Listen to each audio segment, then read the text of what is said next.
குக்கரில் எண்ணெய் ஊற்றி 2 பிரிஞ்சி இலை, 2 கிராம்பு, கொஞ்சம் பட்டை,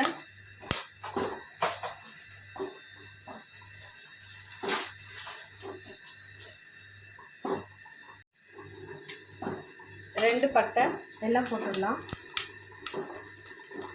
2 பெரிய வெங்காயம் கட் பண்ணி வச்சுருக்கேன், அதையும் சேர்த்து நல்லா வதக்குங்க.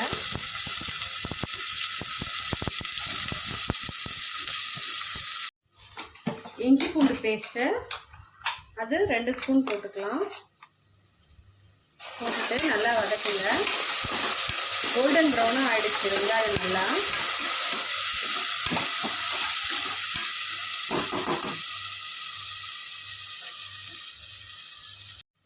நான் 2 தக்காளியை பெரிய சைஸாக கட் பண்ணி பேஸ்ட் அரைச்சி இதில் ஊற்ற போகிறேன். பேஸ்ட் அரைச்சிட்டு வந்துட்டேன். இதை ஆட் பண்ணி இதுவும் பச்சை வாசனை போகிற அளவுக்கு நல்லா வதக்கிங்க. வெங்காயம் தக்காளி எல்லாமே வதங்கிடுச்சு. இப்போ ஒரு கேரட், ஒரு 4 பீன்ஸ், ஒரு உருளைக்கிழங்கு எல்லாமே கட் பண்ணி வச்சுருக்கேன். இப்போ இதையும் ஆட் பண்ணி நல்லா மிக்ஸ் பண்ணிக்கோங்க.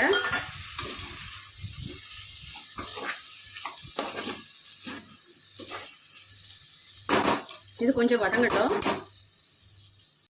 காயெல்லாம் ஓரளவு வதங்கிடுச்சு. இப்போ மீல் மேக்கர் சுடு தண்ணியில் போட்டு வச்சுருக்கேன், அது 1 கப்.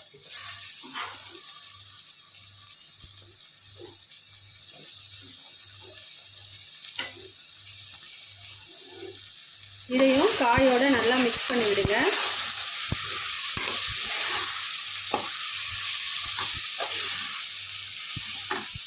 இப்போ மசாலா போட்டுக்கலாம். 1/4 ஸ்பூன் மஞ்சள் தூள்,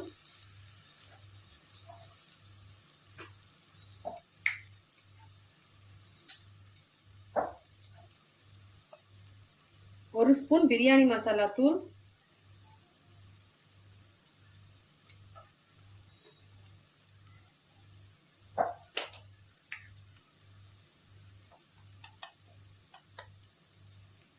1/4 ஸ்பூன் தனியா தூள்.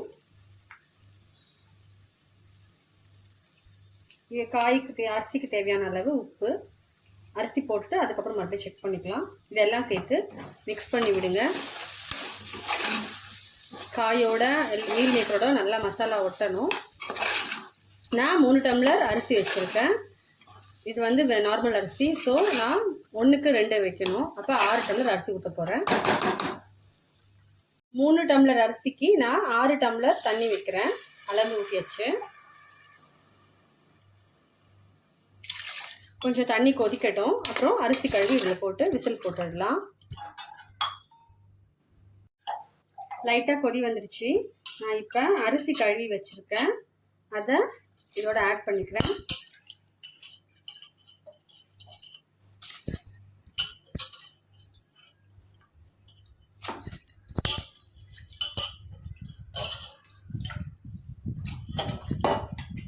அரிசியை நல்லா மிக்ஸ் பண்ணி விடுங்க.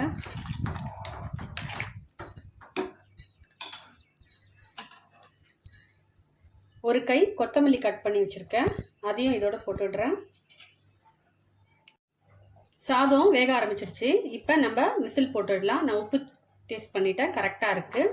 நீங்கள் இப்போ குக்கருக்கு விசில் போட்டு வேக வச்சு எடுத்துடலாம். சுவையான வெஜிடபிள் பிரிஞ்சி ரெடி. நீங்களும் செஞ்சு பாருங்கள்.